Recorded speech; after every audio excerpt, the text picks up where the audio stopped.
is going on, hobby family? It is your boy K-Dub, and this is K-Dub's High Five, 5 rapid fire questions with your favorite hobby faces. And today we have another one of the favorites. She was formerly of Tops, formerly of Beckett, now with Golding Auctions. She's the host of one of my favorite hashtags on Twitter, hashtag Card Chat. Please welcome Suze, aka Yanks Chick. How you doing today? Hi, good, thanks. Thanks for having me. Oh, absolutely. Well, how this works is I got 5 hobby questions. I'm going to throw them at you one right after another. You can answer as long or as short as you see fit. You ready to take on the high five? All right, let's do it. All right. First question here. Your Twitter handle is at Yanks Chick with an X. How did you come up with that name for your Twitter handle? So, not to reveal my age, but I guess I will. Yanks Chick was actually my second AOL name. The first one being Susie Q2, spelled crazily because, as you can imagine, every iteration was like really out there. Yes. So Yanks Chick was my second one because you spell YANX and the X is such a cool way to write Yanks instead of Yankees. I was also very young, so and then I just, I literally kept it wherever I went. I use Yanks Chick for everything because I'm a big Yankees fan and I'm a chick, and so then I was just Yanks Chick, and it's funny because like that Twitter account, it's probably like over a decade old. It's like super old, and I didn't really use it, but I created it because it was like I don't want anybody else to have this name. It was one of 2 accounts like I had created immediately, and I used the Yanks Chick for cards, always cards, and I had another one that I used for work because I was a journalist, and I used it for all my work stuff. Yanks Chick was sort of like dormant for quite a while, and then when I started working at Beckett, I started using it again because I'm like, oh, these people I'm writing about in South Jersey high school sports don't really care about cards. And then that one blew up, and now my other one is like dormant, and Yanks Chick is just the one I use. Just swapped them out. You just Yeah. swapped them out. People give me a hard time on Twitter because I still use my AOL email for my PayPal. So just so you know, I'm right there with you in the age I demographic. still have the AOL, Yankschick at AOL.com. So if you email me there, it exists. I don't check it, but it still exists. That's too funny. All right, second question here. Thinking of your own hobby journey here, who would you say, or whose would you say, if there's more than one, has been your biggest influence in your hobby journey? Yeah. So, I mean, you always think about when you started collecting, like, how did that start? And, when I was a kid, it was my brother and my cousins who were just like, collecting cards. And I wanted the cards, but they wouldn't let me have any. So fine. But, they were definitely an influence because it was always cool, like, going through their binders and checking out their cards. And then, to be honest, it was just sort of me collecting, just I love collecting. And then my friend, who now we've been friends for 20 years, Marie, she came along. And the fact that like when you find somebody that you're able to share your collecting love with, it really just sort of motivates you and like inspires you to continue like that journey in collecting. So just having somebody like that with my friend Marie. And then my husband, he is also a huge card collector. Awesome. And one thing he did was sort of reinvigorate like a love for vintage cards and sort of even the junk wax era. I'm like, boo junk wax era, boo like 1980s cards, 1990s, and he would sit there and rip it and go through it, and it was actually kind of fun to watch and like actually enjoyed with him. It was almost like when we started dating, like he helped me find a new level of love of cards because I was all about the modern cards. Like that was me.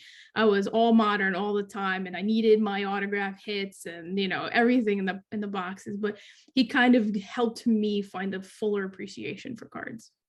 That is fantastic. You know what they say? Couples who collect together stay together. So I love hearing that. That's awesome. All right. Third question. Thinking of a card, one card. What is your favorite PC card or your dream PC card? Well, this is a tough one, right? When people ask me what's I recently got asked for my 3 favorites. I was able to pick 3, which was a little easier to pick 3. That's all right. That's all right. One of them was my son. Like when I worked at Tops, they had like, take your kids to work day, Yeah. and they took pictures of all the kids and made custom cards of them. So my son on one of those cards, and it's funny because he was young, and it almost looks like one of those cards from like photo day. He's holding up like his name, because he was 3 and he didn't want to take a picture. So that would be one. And the other, and I always go back to this one. It's 2014 Topps update, Derek Jeter, like the All-Star subset, the clear variation number to 10. And if other people listen to like other interviews, like I picked this card because when I was working at Topps, one of my first jobs was to pick the images that would go onto cards. And I'm a huge Derek Jeter collector, right? Yeah. That's my PC, and I have over like 2,500 different cards. Wow. But this card's significant because that was the first Jeter card where I got to pick the image that went on that card. So 2014 Topps update, All-Star, but the clear variation because you know, you said like couples that collect together, you know, people get like, you know, they get cute cards on Valentine's Day anniversaries. Mm-hmm. I get baseball cards. So like one of the anniversaries or Valentine's Day, my husband bought me the clear variation parallel of that card, which is numbered to 10. So if I'm picking a card that came from a pack, that would be the card because it was just special and meaningful. And the fact that like he got that card for me because it was because of what that card meant to me as a collector of a Jeter and somebody who got to like literally create that card. It was really cool. That's fantastic. I love it. I love when there is the emotional ties to cards. You know, it's bigger than the value, bigger than even the player. It's the emotional connection. So that's awesome. All right, fourth question. Let's move to those packs. Money's not an option. You got one box that you got to rip. What are you ripping and why? Yeah, so I loved UD Premier in baseball. Like again, I'm a big baseball fan. I loved UD Premier. Just something about those cards that were just so elegant, and the die cut windows, which are like similar to triple threads. But it was just something about those cards and the patches that were used. Like I always loved it in baseball. I thought they were fantastic. That's awesome. That's what I'm opening. Awesome. Done. It's done. It's finished. All right, last question. Obviously, as a female in the hobby, you have a different perspective that you bring. Kind of looking at, you know, young collectors coming in, what advice would you have to a young girl who's looking to get in the hobby, or even an older female who's just getting in the hobby? What advice would you have for them?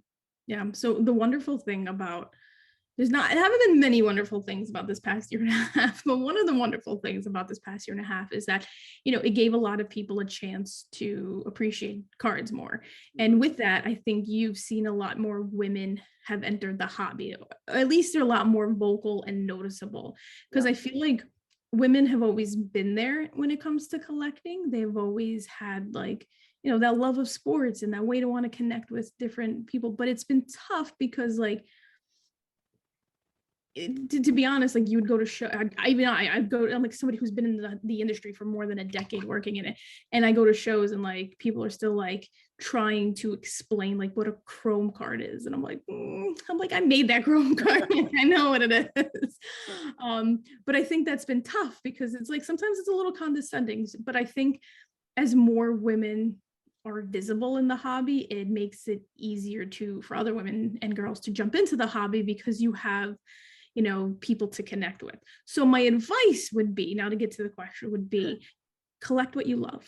Like that's it. At the end of the day, like if you want to collect the big hits, that's fine, but you don't need to chase like $1,000 cards or $10,000 cards. Just collect what you love. Like I collect Derek Jeter. Yeah, his cards are a little more on the pricier side, but when I get a $2 card that I haven't had yet, I'm still just as excited about it as like any other card.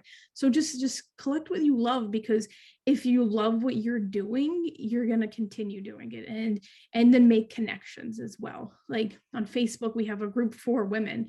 It's called Women in Cards. Awesome. On Twitter, there's women all over the place. There's a wonderful podcast and Instagram account called Women of the Hobby, you know, so there's people out there to connect with. There's people out there because collecting is fun, so much fun when you get to do it with other people. Absolutely. Totally agree. All right. I got time for a bonus question here.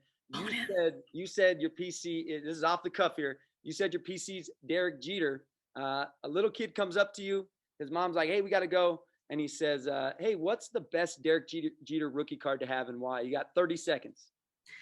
I mean, the 93 SP Jeter is the one to have. If you're going to only have one, the 93 SP Jeter is that one.